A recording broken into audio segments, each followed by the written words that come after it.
I want to ask you a personal question, Mr. Abbott. You've known our Prime Minister, Mr. Modi, rather intimately over the last 10 years, and you have described him as a transformative leader. So when you've been a Prime Minister yourself, you're a global statesman. So what do you think makes him a transformative leader? How is he different from other global leaders that you interact with? Well, there's probably three things, I suppose, about Prime Minister Modi. One, extremely unusual.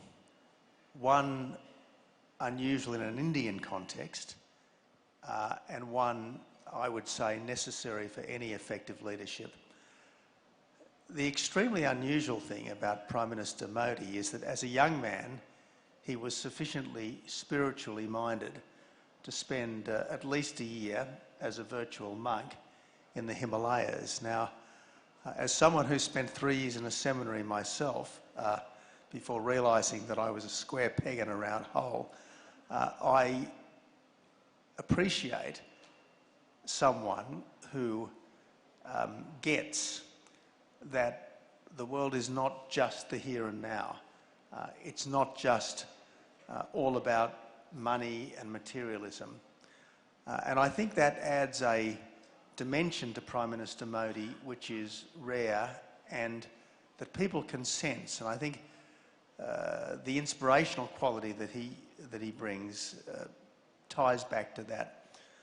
The other thing about Prime Minister Modi is that he is in no sense an establishment figure. He doesn't come from an established business or political dynasty. And at least in the early days, he had no links with any such things. And given that for a long time, India was dominated by the Congress, which tended to be very much the establishment, I think in that sense, Prime Minister Modi has been a people's voice in a way that a lot of national politicians haven't always been. The third thing is that he's had an agenda. He has wanted India to be less of a bystander and more of an actor on the global stage. He has wanted the Indian economy to be more efficient. He has wanted the ordinary lives of Indians to be better. I mean, the drive to electrify the couple of 100 million Indians, to electrify the lives of the couple of 100 million Indians who had no access to reliable power. They're transformative, completely transformative. I mean, the drive to extend proper sanitation to hundreds of millions of people. I mean, I can remember what India was like 40 years ago in terms of sanitation. And okay, it's not a big deal geopolitically, but by God, it makes a difference. So I think he's had a very strong domestic agenda. Help people's lives in practical ways, strengthen the country in practical ways through infrastructure and so on, and as best you can, given the fact that you can't push the envelope too far, try to liberalise and reform the economy. Right. So you touched upon in your speech how India is now emerging as a leader of the global south. But when we look around the world, there's still a lot of reluctance among, especially the developed nations, the Western nations, to admit that there might be a larger role for India in that sort of a scenario. Why do you think the world is still not ready to accept that India is actually the default leader for global south? Look, the global south is not a term I particularly like or use myself. I mean, the global south seems to be shorthand for countries that feel they haven't always got a fair go. Now, I accept that in many cases that's the case. But personally, I would rather be involved in a leadership role in a community of values rather than simply a community of disadvantage or perceived victimhood. And I don't think the developed world, in inverted commas, is at all reluctant to see India in a leading role. The Quad is a classic example of three developed countries' eagerness to see India taking a leadership role.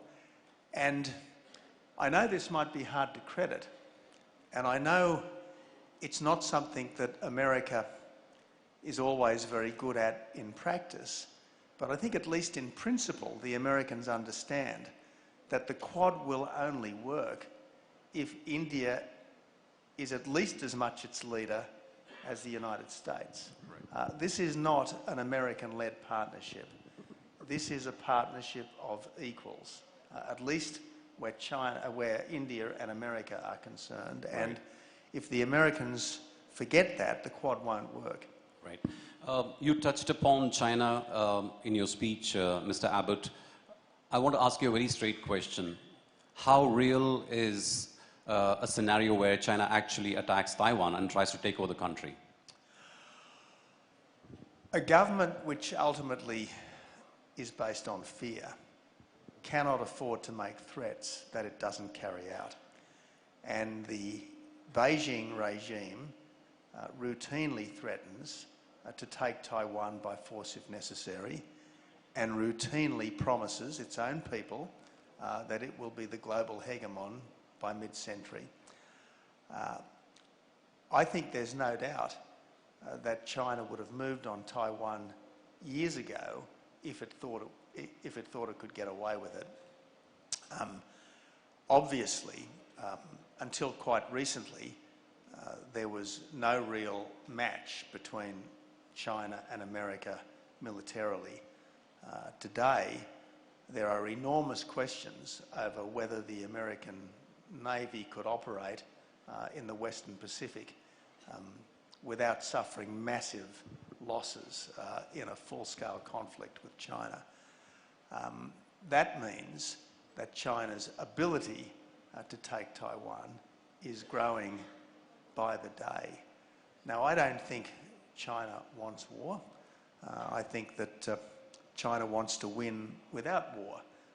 That's the classic, the art of war, is it not? To win without fighting. So I think that's what China would prefer. But let's not be under any misapprehension. The thing that drives the Chinese leadership every moment of every day, other than their preservation in power, is to overcome the century of humiliation and having snuffed out the practical freedom of Hong Kong in violation of the treaty that they signed, they are now absolutely focused on taking Taiwan as quickly as they can, if possible, without a fight. But every day there is grey zone warfare going on against Taiwan. Every day there is military belligerence being practiced against Taiwan. And if they think the rest of the world, particularly the United States, is sufficiently distracted by other things, if they think that perhaps their own position is becoming fragile and needs to be shored up by a foreign adventure, that is when I think we are at a point of maximum danger. Right.